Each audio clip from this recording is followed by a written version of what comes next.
I'm Myra, 29 years old. And 3 weeks ago, at my birthday, my mother gave me a birthday gift that I will remember for the rest of my life. Imagine this. 50 guests, a five-star restaurant, candles glowing on a cake.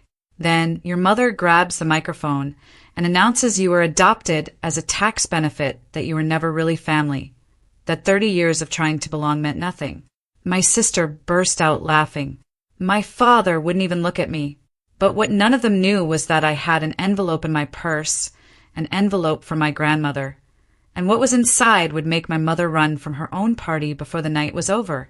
Before I continue, if you like stories like this, please hit like and subscribe, but only if you genuinely want to hear what happened next. Where are you watching from? Drop your city and local time in the comments. Now, let me take you back 1 month earlier to the day I got a phone call that changed everything. It was almost 8 o'clock on a Thursday night. I was still at my desk at Harrison and Cole Architecture reviewing blueprints for a renovation project that wouldn't matter in 48 hours. My phone buzzed. Unknown number, Boston, area code. I almost ignored it. These days, unknown numbers usually meant spam, but something made me answer. Miss Anderson. A man's voice, measured, professional. My name is Theodore Whitman. I was your grandmother's attorney. I straightened in my chair. Grandma Grace had passed 6 months ago. We'd had the funeral, read the will, and said our goodbyes. Why was her lawyer calling now? There's a matter I need to discuss with you, he continued, in person. It concerns documents your grandmother left specifically for you. I don't understand. The estate was already settled. This is separate. He paused. Your grandmother left explicit instructions that no one else in your family should know about this conversation. She was very particular about that. My heart began to pound. Grandma Grace was the only person in my family who'd ever made me feel like I wasn't an outsider. She'd held my hand at family dinners when Patricia made her little digs.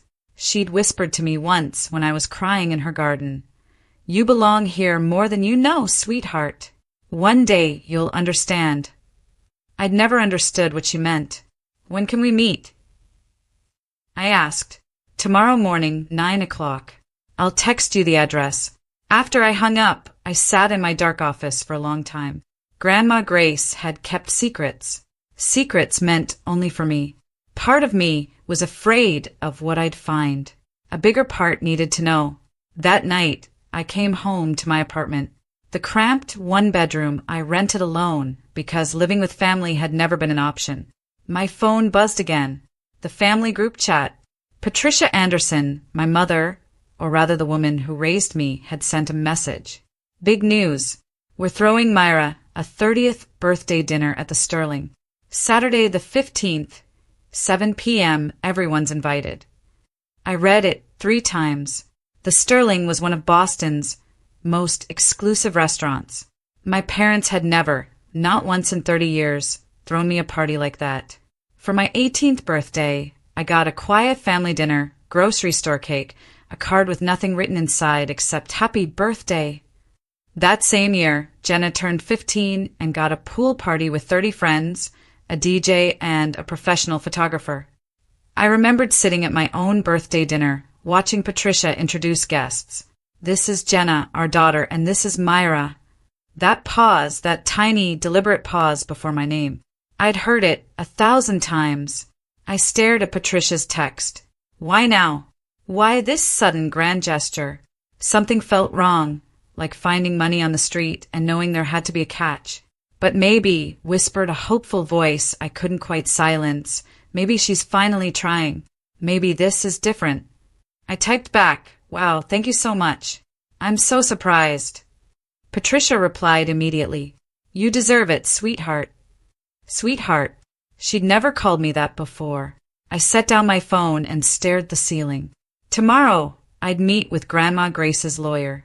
Something told me I should know what was in those documents before I walked into any party Patricia planned. Theodore Whitman's office smelled like old leather and expensive mahogany. He was exactly what you'd expect. Silver hair, wire-rimmed glasses, the kind of handshake that meant business. Please sit. He placed a large envelope on the desk between us. Cream-colored, sealed with wax, stamped with Grandma Grace's initials, G.A. Your grandmother prepared this 5 years ago, he said. When she was in perfect health and of completely sound mind, she made me promise to deliver it only to you and only after her passing. I touched the envelope. It felt heavy with secrets. What's inside? A copy of her will, a personal letter, and a smaller sealed envelope she instructed you not to open unless, in her words, absolutely necessary. He met my eyes. She said, you would know when the time was right. My hands trembled as I broke the seal. The will came first. I scanned the legal language until I found my name. I hereby bequeath the Anderson estate along with all property and contents therein to my granddaughter Myra Anderson. I stopped breathing. The Anderson estate, Grandma Grace's mansion, the house where every holiday dinner happened, every family reunion, every important gathering, the house Patricia had decorated and maintained for 20 years as if it were already hers. This can't be right. It's entirely legal. 3 independent attorneys witnessed the signing.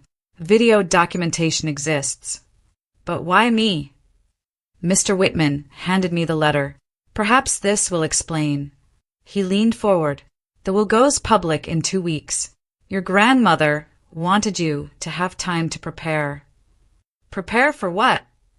His expression was grim. For what your family might do when they find out.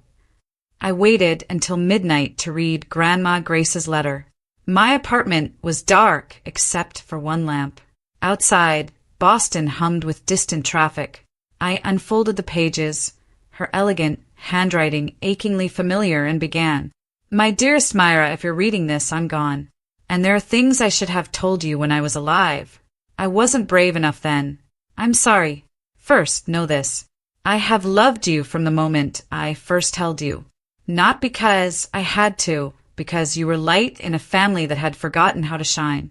Second, I'm sorry I couldn't protect you better. I watched Patricia diminish you year after year, and I should have fought harder. I should have said more.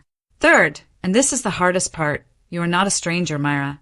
You are not some random child adopted for convenience. You belong to this family more deeply than anyone has told you.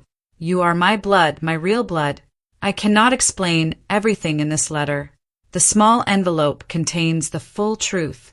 Documentation, proof, everything you'll need when you're ready. But open it only when you must, when you're ready to face what it means. Be brave, my darling girl. You are so much stronger than they've ever let you believe. All my love forever, Grandma Grace. I read it again and again. You are my blood. What did that mean? I was adopted. Patricia had made sure I never forgot it. But Grandma Grace said I belonged. Said there was proof. I looked at the smaller envelope, still sealed. Only open when absolutely necessary. I locked it in my safe that night. Something in my bones told me I'd need it soon. What I didn't know then, what I wouldn't learn until much later, was that across town, Patricia was making plans of her own. I pieced the story together afterward from what Aunt Helen told me and what I could infer from the wreckage. Patricia was pacing her living room. Jenna sat on the couch, scrolling through her phone. I found out today, Patricia said, her voice tight, about the will. Jenna looked up. What will? Your grandmother's. That woman left the estate to Myra. Patricia's hands were shaking. The entire thing, the house, the land, everything. What? Jenna dropped her phone. How is that even possible? It's legal. She did it years ago behind everyone's back. And the will goes public in 2 weeks. But that house, Mom, you've been decorating it for years. You've been planning to, I know. Patricia's jaw tightened, which is why we need to act now. What do you mean? Patricia stopped pacing. Her eyes went cold. The birthday party. 40 guests. Everyone who matters. Jenna frowned. I don't understand. Myra has spent 30 years trying to earn her place in this family. She's desperate to belong. Patricia smiled, but there was nothing warm in it. If we humiliate her publicly, really humiliate her, she'll be too ashamed to show her face again, and once she's gone, contesting that will become much easier. Jenna hesitated. Mom, that's kind of harsh. That house was supposed to be yours, Jenna. Are you going to let some adopted charity case take it? The hesitation faded from Jenna's face. What do you need me to do? They had no idea what Grandma Grace had left me, and they had no idea I was ready to use it. 1 week before the party, I was at Nordstrom doing something I rarely did, spending money on myself, a dress, something beautiful. The emerald one, said a voice behind me. It'll bring out your eyes. I turned. Lucas Smith, my closest friend at the firm, was grinning. Are you stalking me now? Saw you through the window. You looked like you were overthinking. He tilted his head. Talk to me. So I did. I told him about the lawyer, the will, the letter. Not everything, not the part about being blood, but enough. Lucas listened without interrupting. Then he said something I'd never forget. Myra, you've walked into that family's traps your whole life. If there's even a chance this party is another one, he looked at me seriously. Don't go in empty-handed. What do you mean? Bring everything your grandmother left you just in case. Lucas, I don't want to turn my birthday into a war. You might not have a choice. He squeezed my shoulder. Just be prepared. That's all I'm saying. That night, I laid everything out on my bed. The will, the letter, the sealed envelope I still hadn't opened. The clutch I'd bought was small, barely room for a phone and lipstick, but just big enough for the truth. I tucked the envelope inside, just in case, I told myself. I didn't know then how right Lucas would be. I didn't know that in 7 days I'd stand in front of 40 people, and those documents would be the only things standing between me and complete destruction. The sterling took my breath away. Crystal chandeliers cast dancing light across white tablecloths. Floor-to-ceiling windows framed the glittering Boston skyline. A U-shaped banquet table dominated the room, and at its center sat a chair wrapped in ribbon. My chair. 40 guests had already arrived. Relatives I saw once a year. Friends of my parents, a few colleagues Patricia had insisted I invite to make it look real. I'd later realize Myra, birthday girl. Patricia swept toward me in a navy dress, arms open wide. Her hug was stiff, her smile not quite reaching her eyes. Thank you for all this, I said. It's a lot. You deserve it, sweetheart. That word again. Sweetheart. My father, Richard, appeared next. Brief handshake, eyes that wouldn't meet mine. Happy birthday, he murmured, already retreating. Jenna didn't bother with hello. She stood in the corner, phone raised, recording like she was documenting a zoo exhibit. Then I saw her, Aunt Helen. She'd flown in from California, which she almost never did. My father's sister, the only one who'd ever defended me when I was young. She crossed the room and wrapped me in a real embrace, warm, protective, and she whispered something that made my blood go cold. Whatever happens tonight, remember your grandmother would be proud of you. I pulled back. What do you mean? A server called everyone to their seats before she could answer. I sat in my ribbon-wrapped chair, clutch in my lap, scanning the faces around me. 40 witnesses. Whatever Patricia had planned, she wanted an audience. Fine. If she wanted an audience, she'd get one. The envelope pressed against my thigh, like a heartbeat. Dinner was fine. Salmon, asparagus, polite conversation. I almost relaxed. Then Patricia stood. She smoothed her dress, walked to the small podium, and tapped the microphone. Conversation died instantly. Thank you all for being here tonight. Her voice was honey. We're celebrating someone very special. Myra is turning 30. Applause, smiles. I gripped my napkin beneath the table. 30 years, Patricia continued. Can you believe it? It feels like yesterday that she came into our lives. Something shifted in her tone. A slight edge, barely perceptible. I've been thinking a lot lately about Myra's journey, about where she came from, about everything this family has done for her. The air in the room changed. I felt it before I understood it. We've supported her through school, through her career, through everything. Patricia's smile widened. We've loved her like she was one of us.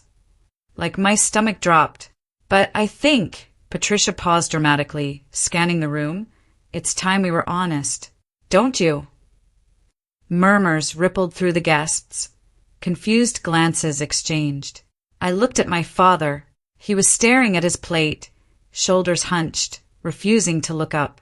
I looked at Jenna, phone raised, recording smiling.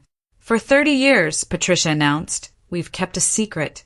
But secrets have a way of coming out, don't they?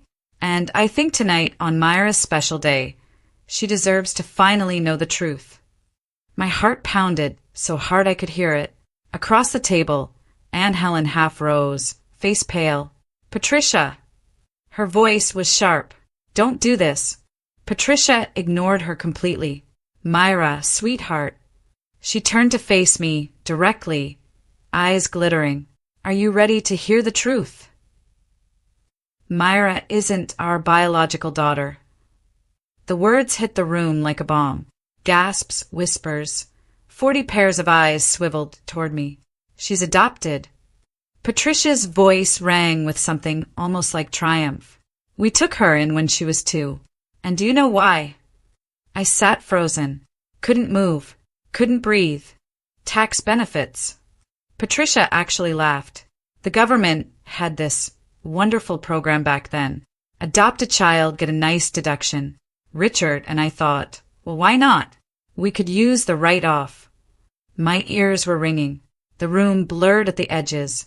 Somewhere to my left, Jenna's laughter pierced the silence, sharp, cruel, echoing off the chandeliers. So there it is, Patricia continued, spreading her hands wide like a performer taking a bow. The truth.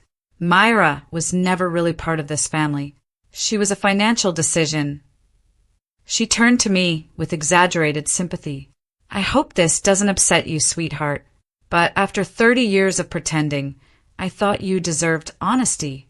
I couldn't feel my hands, couldn't feel anything. 40 people stared at me, some horrified, some pitying. One woman was already whispering to her husband. My father still hadn't moved, hadn't looked up, hadn't said a single word in my defense. Jenna lowered her phone just long enough to call out, "Happy birthday, sis." More laughter from somewhere. The silence stretched. Patricia waited. She was waiting for me to crumble, to cry, to flee in humiliation. That's what she expected. That's what she'd planned for. But then I felt it. The weight of the envelope in my clutch. Grandma Grace's words echoing in my mind. Be brave, my darling. I took a breath, and I stood up. And I stood. I didn't speak immediately. I stood there, letting the silence stretch. Letting 40 pairs of eyes register that I wasn't crying, wasn't running, wasn't doing any of the things Patricia had scripted in her head. My hands were trembling, but my voice was steady. Thank you, Patricia, for that illuminating speech. Her smile faltered. This wasn't how it was supposed to go. I looked around the room at relatives who treated me like furniture for decades, at family, friends who'd watched Patricia belittle me and never intervened, at my father, still refusing to raise his head, at Jenna, phone still recording. Good. Let her record everything. You're right about one thing, I said. It is time for truth. I reached into my clutch. Patricia's expression flickered. Uncertainty crept into her eyes. Myra, this really isn't the— Oh, but it is. I pulled out the envelope.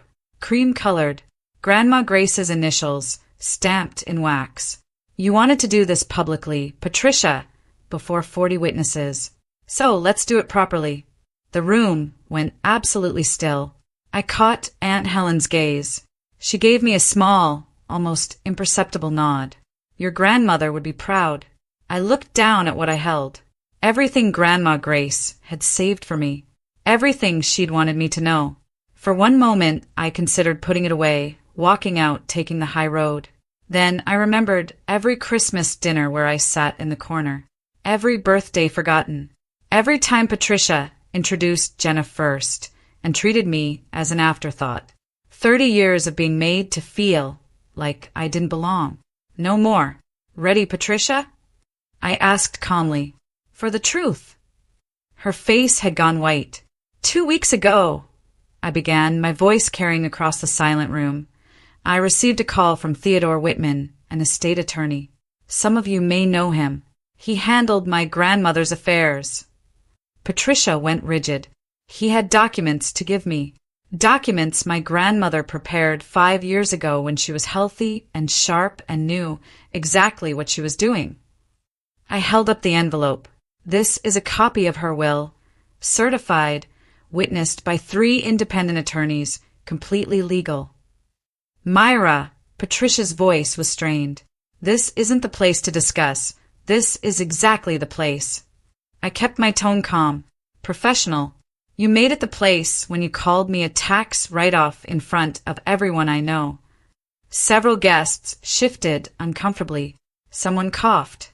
So let's talk about truth. Patricia, you seem to love truth so much. I opened the envelope. Let me share some. Jenna had lowered her phone.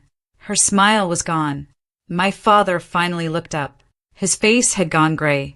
I pulled out the first document. Want to know what this says? Patricia's eyes were wide with something I'd never seen on her before. Fear. It says, I continued. Grandma Grace left me the Anderson estate. The house, the contents, the land, everything. The room erupted in whispers.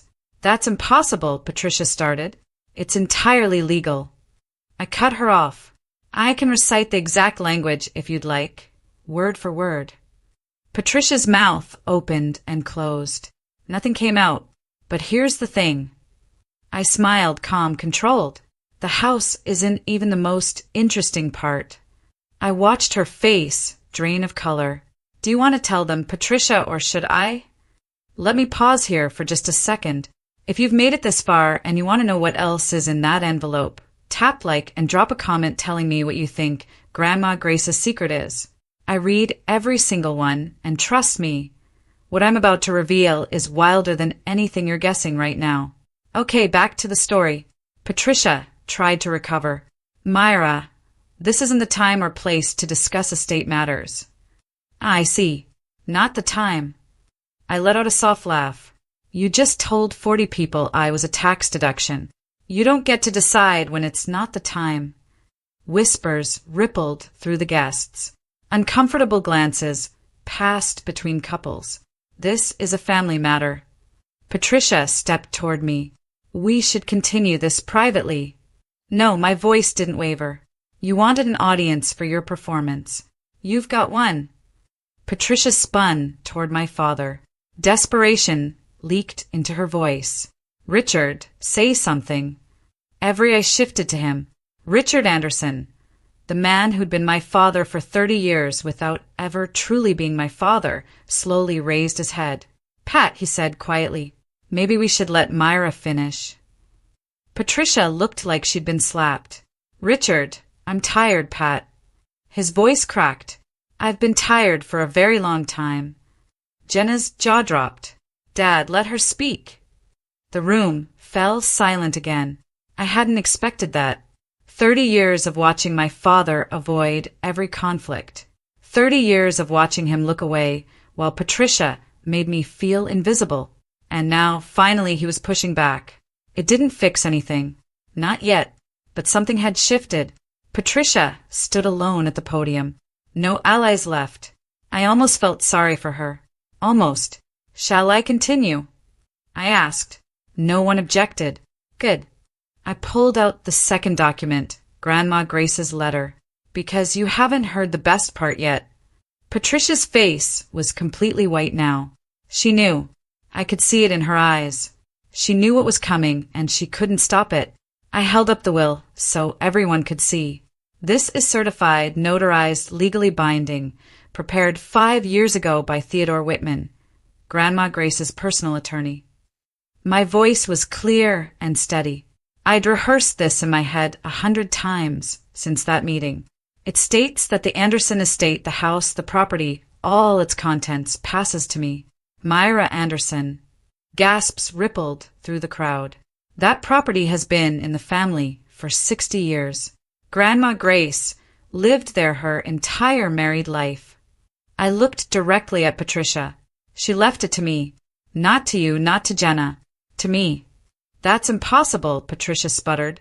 That house was supposed to. I've maintained that property for 20 years. Maintained it? I tilted my head. Or redecorated it like it was already yours? Someone in the back stifled a laugh. The will includes a statement. I read aloud. I make this decision because Myra is the only person in this family who loved me for myself, not for what I owned.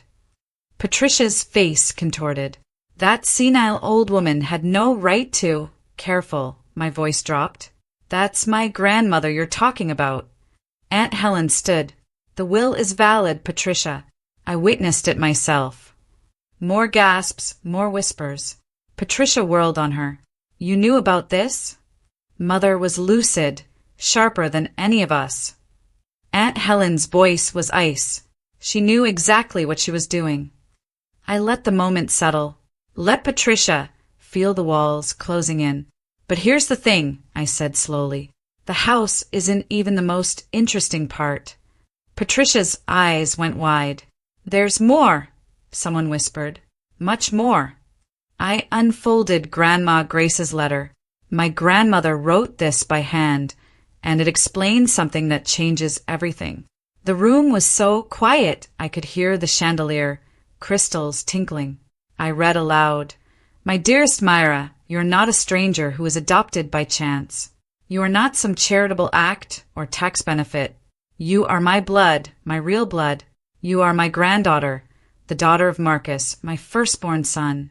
Chaos erupted, guests turning to each other, voices overlapping. Marcus? Who's Marcus? Patricia gripped the podium like she might collapse. That's a lie, she managed.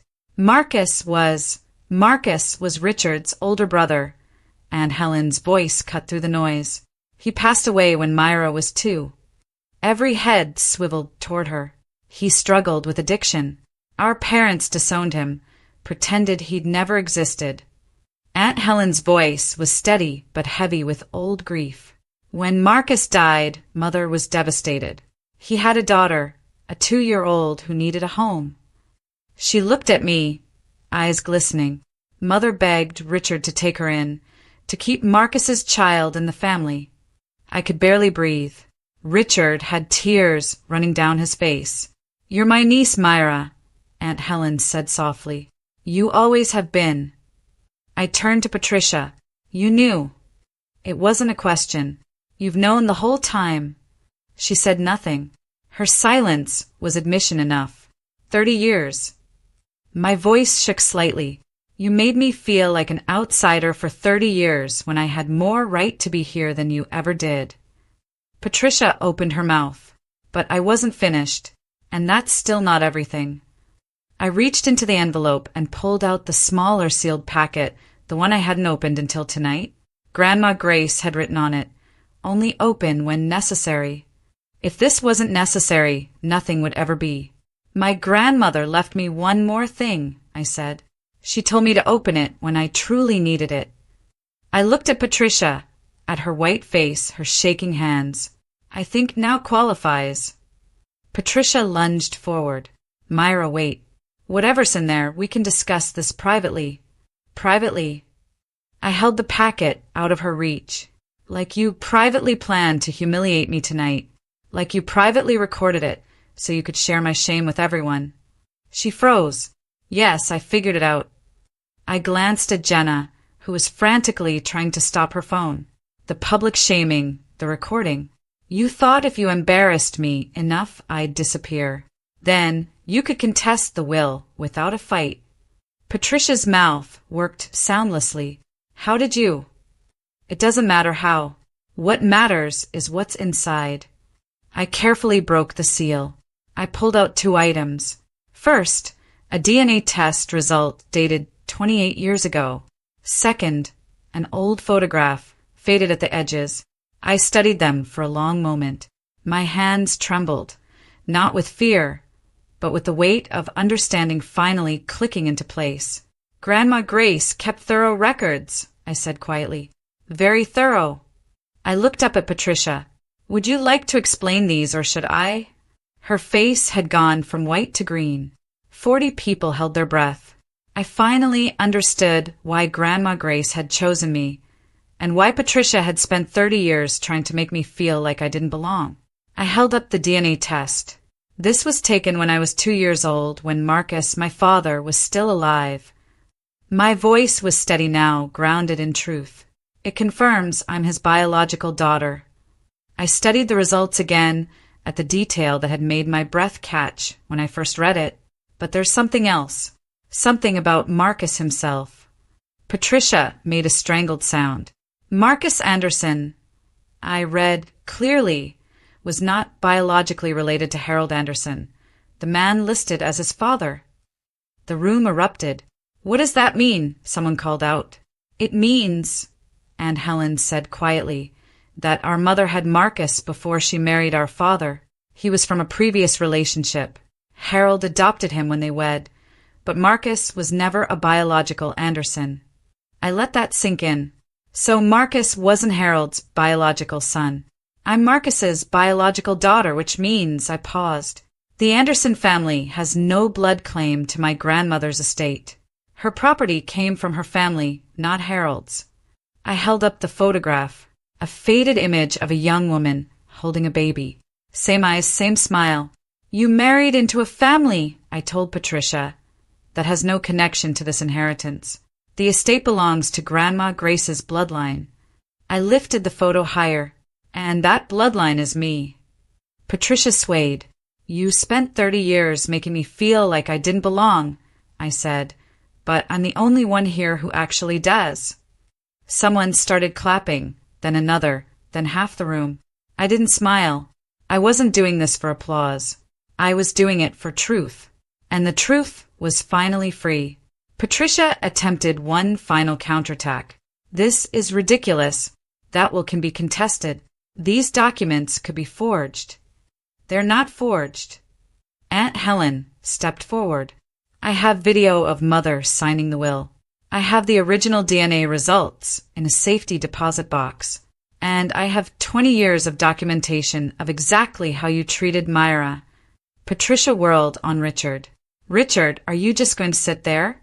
Are you going to let them attack your own wife? Every eye turned to him. Richard stood slowly. For the first time all evening, he looked his wife directly in the eye. Myra is my niece, he said quietly. My brother's daughter. She's always been family. His voice cracked. And I've spent 30 years watching you tear her down, watching you make her feel worthless, and I never stopped you. I never protected her. He turned to me. I'm sorry, Myra. I'm so deeply sorry. I nodded. I couldn't speak yet. Patricia looked around the room desperately. At guests who wouldn't meet her gaze. At Jenna crying silently in the corner. At the complete collapse of the perfect image she'd constructed over decades. This isn't over, she hissed. I'll fight this. You'll lose. My voice was calm. The will is airtight. The evidence is documented. And everyone here just heard you call your adopted niece a tax benefit. I stepped closer. You wanted to humiliate me, Patricia. You wanted to make me disappear. But all you did was show everyone exactly who you are. Patricia's face crumpled. For the first time in 30 years, she had nothing to say. I let myself breathe. The anger was still there, coiled in my chest. But I refused to become what Patricia was. I didn't want revenge. I wanted something better. I didn't come here to destroy anyone, I said. I came because I thought, maybe foolishly, that this was actually a birthday celebration. A few guests shifted uncomfortably. You tried to take something from me tonight, Patricia. My dignity, my sense of belonging. But here's what you never understood. I looked at her steadily. I don't need your permission to know my own worth. I never did. I just spent 30 years believing I did. I gathered the documents and returned them to my clutch. The estate is legally mine, but I'm not throwing anyone onto the street. That house meant something to Grandma Grace. She loved the people in it, even you, though I can't imagine why. Patricia blinked. She hadn't expected mercy. But everything changes now. My voice hardened. I will not tolerate being treated like I don't matter. Not anymore. From this moment forward, I set the boundaries. Not you. I turned to Aunt Helen. I have questions about Marcus, about Grandma Grace, about everything I was never told. She smiled through her tears. I'll tell you everything, sweetheart. I looked around the room one final time. Thank you all for coming to my birthday party. It's been educational. A nervous laugh rippled through the crowd. I picked up my clutch, straightened my dress, and walked toward the exit. Behind me, I heard heels clicking. Rapid. Panicked. Patricia was leaving, running from her own party, exactly like I'd said she would. I didn't watch her go. I heard it, though. The sharp click, click, click of Patricia's heels on marble, the rustle of her coat, the heavy thud of the restaurant door. She was gone. Jenna stood paralyzed for a moment, mascara streaking her cheeks. Then she grabbed her bag and ran after her mother without looking at anyone. My father approached slowly. Myra. His voice was raw. I don't know what to say. You don't have to say anything right now. No, he shook his head. I need to. 30 years. 30 years I watched her do this to you, and I said nothing. I should have, he couldn't finish. You're right, I said quietly. You should have. He flinched. But you spoke tonight. That counts for something. I met his eyes. It's not enough. Not yet. But it's a start. He nodded, wiping his face with the back of his hand. I need to go after her. Make sure he trailed off. Marcus would have been proud of you, Myra. I know I have no right to say that, but he would have. Then he was gone, too. The room slowly exhaled. Aunt Helen wrapped her arms around me. Your grandmother is smiling right now, she whispered. I promise you. I let myself be held. For the first time in 30 years, I cried. Not from pain, not from humiliation, from release. Someone started humming, Happy Birthday. Then another voice joined. Then the whole room, soft and tentative. I laughed through my tears. Happy birthday to me, the best one I'd ever had. The party didn't end when Patricia fled. Somehow, impossibly, it actually began. People I had barely spoken to my entire life approached me, one by one. Mrs. Patterson, who'd been friends with Grandma Grace for decades, squeezed my hands tight. I always sensed something was wrong with how Pat treated you. Your grandmother talked about you constantly. You know, you were her absolute favorite. Mr. Henderson, a family friend since before I was born, shook my hand firmly. That took guts, young lady. Real guts. Lucas appeared at my elbow with 2 glasses of champagne. Doing okay? Honestly, I have no idea. I accepted the glass. I think I'm still processing. You were phenomenal. He clinked his glass against mine. Absolutely phenomenal. Aunt Helen pulled up a chair and began talking about Marcus, about the brother she'd lost and the addiction that had stolen him, about his talent and his kindness, and the way his face lit up whenever he held baby Myra. He wasn't perfect, she admitted. He made mistakes, but he loved you more than anything in this world. His last months, all he talked about was making sure you'd have a good life. I learned things I'd never known, that Marcus had painted, that there was a portrait of me as an infant that Grandma Grace had kept in her bedroom closet, that his addiction began after a car accident left him in constant pain. He wasn't a villain, Aunt Helen said softly. He was hurting. There's a difference. By midnight, the guests who remained were there because they wanted to be. For me. Happy birthday, Myra, someone called out. I raised my glass. You know what? It finally is. 1 week after the party, the fallout was everywhere. Patricia had vanished from her usual circles. No charity luncheons, no garden club, no carefully curated social appearances. Word had spread. Someone at the party had leaked the story and Boston's upper-middle-class gossip network ran with it. Jenna lost over 8,000 Instagram followers in 5 days.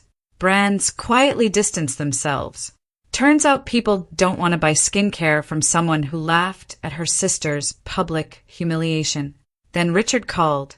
We met at a coffee shop far from the family's usual haunts. He looked like he'd aged a decade in a week. I need to tell you about Marcus, he said. Really tell you. So he did. He told me how Marcus was the golden child once. Brilliant, creative, everyone's favorite, until the accident, until the pills, until addiction swallowed everything. Our parents gave up on him, Richard said. Pretended he didn't exist. And Mom, your grandmother, never forgave them. Never forgave herself, either. She couldn't have saved him. No, but she saved you. He looked at me with red-rimmed eyes. She made me promise to take you in, raise you as my own. And I did, but I failed at the rest. I let Patricia control everything. Let you grow up feeling unwanted. Why? Because I was a coward. His voice broke. Afraid of confrontation. Afraid of Patricia. Afraid of everything. I didn't forgive him that day. I wasn't ready. But I didn't walk away either. This isn't the end, I said. But it might be a start. He nodded, tears streaming. Baby steps. That's all any of us can take sometimes. I know this story is heavy. If you've ever had to set boundaries with toxic family members, if you've ever felt like an outsider in your own home, I want to hear from you. Drop a comment. Share your story. I read every single one. And honestly, knowing I'm not alone in this helps more than I can say. Okay, let me tell you what happened. When I finally visited the estate 2 weeks after the party, I drove to the Anderson estate. I'd been avoiding it. Part of me wasn't ready to face the place where I'd spent so many holidays feeling invisible. The house Patricia had treated like her personal kingdom. But it was mine now. I needed to see it. Patricia and Jenna had moved out the week before, a temporary rental while they figured things out. According to Aunt Helen, they'd taken their personal belongings, but left the bones of the house intact. I walked through the quiet room slowly, the parlor where Patricia had hosted her parties, always positioning me in the back. The dining room where I'd sat through countless awkward holiday meals. The garden where Grandma Grace and I used to talk while Patricia watched disapprovingly from the window. I climbed the stairs to Grandma Grace's bedroom. It still smelled like her, lavender and old books. I sat on her bed and let the tears come. In her closet behind winter coats and hat boxes, I found something I'd never seen. A cardboard box, worn at the corners. Inside were photographs, dozens of them. Marcus as a child. Marcus as a teenager with paint-stained hands. Marcus holding a newborn baby. Me, grinning at the camera like he'd won the lottery. On the back of that last photo, in Grandma Grace's handwriting, Marcus and Myra, my two greatest loves, 1994. I pressed the photo to my chest and sobbed. I'd never seen his face until now, but looking at him I saw myself.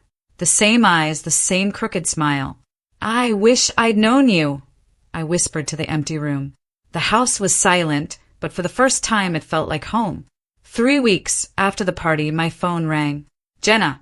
Every instinct screamed to let it go to voicemail, but curiosity won. Please don't hang up, she said immediately. Please. I sat down.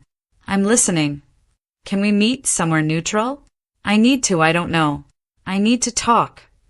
We met at a coffee shop on the other side of the city. Jenna looked different, smaller somehow. No perfect makeup, no Instagram-ready outfit. Just a tired young woman in jeans and a wrinkled sweater. I'm not here to apologize, she said immediately. I mean, I should. I know I should, but I'm not there yet. Then why are you here? She stared at her untouched latte. I need to understand why Grandma loved you more. I blinked. What? She always looked at you differently, like you were special. Jenna's voice cracked. She never looked at me that way. Not once. Mom always said it was because you were the poor orphan and Grandma felt guilty. But that wasn't it, was it? No, it wasn't. You were actually her granddaughter by blood. Jenna laughed bitterly, and I was just the consolation prize. Jenna, Mom told me my whole life that I was the real daughter, that you were the interloper. Her eyes welled up, but maybe I was the one who never really knew where I stood. I didn't know what to say. I'm not asking for forgiveness, she continued. I don't deserve it, but is there any chance, ever, that we could start over? I considered the question. The door isn't closed, I finally said, but you're going to have to earn your way through it. She nodded. It was the beginning of something. I just didn't know it yet. 1 month after the party, I made a list. Not a revenge list. A boundary list. Patricia, no contact, not welcome at the estate. If she wanted to communicate, it would go through attorneys. Richard, limited contact, open to rebuilding, but slowly. Trust would be earned, not assumed. Jenna, wait and see. She'd shown a crack in her armor. But cracks can close over. I'd believe real change when I saw sustained evidence. Aunt Helen, family, real family, the kind I'd always wanted. I began making small changes to the estate. Nothing dramatic. I wasn't trying to erase memories, but I converted Grandma Grace's bedroom into a memorial space. Her photographs, Marcus's artwork, the portrait of infant me that he'd painted before he died. A tribute to the people who'd loved me before I could remember. Then I did something bigger. I created the Marcus Anderson Memorial Scholarship Fund for kids aging out of foster care who wanted to study art or architecture. Because your father never got a second chance, Aunt Helen said when I told her. But maybe someone else can. Exactly. The first recipient was a 17-year-old girl named Myra. She'd been in the system since she was 9. No stable home, no family who chose her, but she could draw like nothing I'd ever seen. At the scholarship ceremony, she tugged on my sleeve. Did you ever feel like you didn't belong anywhere? Every single day, I told her honestly, until I stopped waiting for permission. Permission to belong, to matter, to take up space. I smiled at her. You don't need anyone's permission, Myra. Neither did I. I just took 30 years to figure that out. She hugged me. It felt like hope. 6 months after the party, I held a memorial at the estate. Not a funeral. We'd already had that. This was something different. A celebration, a remembrance, a closing of chapters, an opening of new ones. The guest list was intimate. Aunt Helen, Richard, who'd been slowly, painfully rebuilding himself, Lucas, Mrs. Patterson, and a few of Grandma Grace's oldest friends, and Myra, the scholarship recipient who I'd begun mentoring. No Patricia, no Jenna, not yet, maybe not ever. I arranged photographs on the mantel. Grandma Grace on her wedding day, young and radiant. Marcus at 20, paintbrush in hand, eyes full of dreams he'd never fulfill. And the photo of him holding me, the one I'd found hidden in the closet. I spoke first. Most of my life I didn't know who I was. I knew I was adopted. I knew I was different. I knew I didn't fit. My voice held steady, but I didn't know I had a father who loved me, a grandmother who fought for me, a history that was mine. I looked at the photographs. Grandma Grace spent her final years making sure I'd learn the truth, that I'd have tools to defend myself when the time came. She couldn't protect me while she lived. Not completely, but she found a way after. I lit 2 candles, one for her, one for Marcus. I never met my father, but he's part of me. I see him every time I look in the mirror. Richard was weeping openly. Aunt Helen held my hand. To Grace, I said softly, and to Marcus, I hope you're together now. To Grace and Marcus, everyone echoed. The candles flickered like heartbeats. I smiled through my tears. The official launch of the Marcus Anderson Memorial Scholarship made the local news. The estate had been transformed for the event, not into something unrecognizable, but into something new, warm, welcoming. The kind of home Marcus might have built if he'd had the chance. A modest crowd gathered. Arts education advocates, former foster youth local journalists, and, at the center, 10 young artists displayed their work, each one a scholarship recipient. I stood at the podium and looked out at faces full of hope. My father never got a second chance, I said. He struggled, and when he reached out for help, he was turned away, disowned, erased. I took a breath. I don't want any child to feel erased. I don't want any artist to believe their dreams aren't worth fighting for. I gestured toward the scholarship recipients. These young people aren't charity cases. They're not tax deductions. A knowing laugh rippled through the crowd. They're the future, and they deserve every opportunity to shine. Afterward, Myra, the first recipient, tugged my sleeve. Miss Anderson, can I ask you something? Always. Did you ever feel like no matter what you did, people would always see you as less? I knelt to her level, every day of my life until I learned something important. What? Their opinion of me wasn't my truth. My truth was mine to create. I smiled. And so is yours. She hugged me quick and fierce. Thank you, she whispered, for making me feel like I matter. I hugged her back, just as tightly. You do matter, Myra. You always have. The cameras flashed, but I wasn't thinking about press coverage. I was thinking about legacy and how it doesn't end. It transforms. That night, I sat alone in Grandma Grace's room. The candles from the memorial still flickered on the mantel. The photographs watched over me. Outside the window, Boston glittered against a clear winter sky. I thought about everything that had changed. What I'd lost. The fantasy of a loving family. The delusion that if I just tried hard enough, Patricia would accept me. The version of myself that bent and broke and begged to fit into a space that was never built for me. What I'd gained. Truth. Identity. Real connections with people who chose me. Aunt Helen.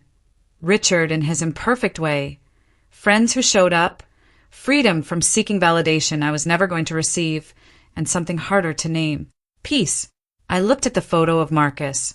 I wish you could see me now, I whispered. I think you'd be proud. The candle flame danced as if in response. Grandma Grace had taught me something profound through her final gift. You can't force people to love you. You can't contort yourself into belonging somewhere that refuses to hold space for you. But you can build a life where you belong to yourself first, where your worth isn't a verdict handed down by others. That's what I'd finally done. I picked up my phone and typed a note. Things I know for certain. 1. I am worthy of love, my own first. 2. I don't need permission to belong. 3. Boundaries aren't cruelty. They're self-preservation. 4. The people who matter will choose you. Release the ones who don't. I saved it.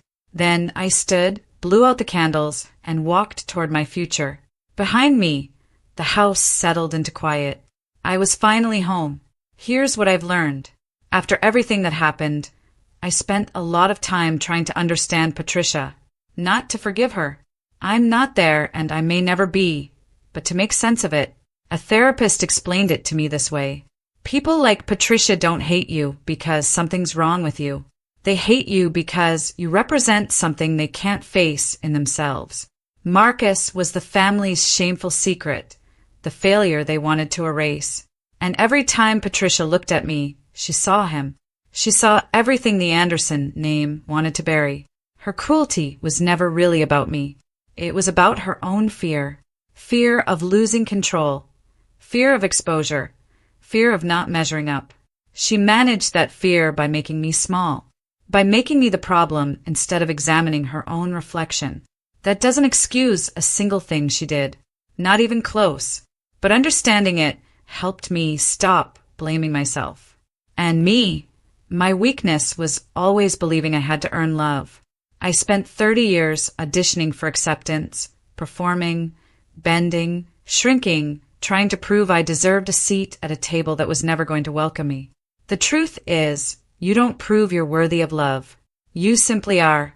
If you're watching this and you're trapped in a relationship, family, romantic, friendship, where you constantly feel like you have to justify your existence, ask yourself, why am I performing? And for who? The people who genuinely love you will never make you audition for it. That's the lesson. That's what 30 years of pain finally crystallized into clarity. Thank you for staying with me through this whole story. If any of it resonated, if you've ever felt like an outsider in your own family, if you've ever had to draw lines you were terrified to draw, if you've ever discovered a truth that rebuilt everything, I want to hear about it. Leave a comment. Tell me your story. I read every single one. And I promise you this, you're not alone. If this story meant something to you, hit subscribe. Not for the algorithm, but because if you're still here, you probably understand what it means to fight for your own worth. And I want to keep sharing stories like this with people like you. Check the description for more. And remember, you don't need anyone's permission to belong. You never did. See you in the next one.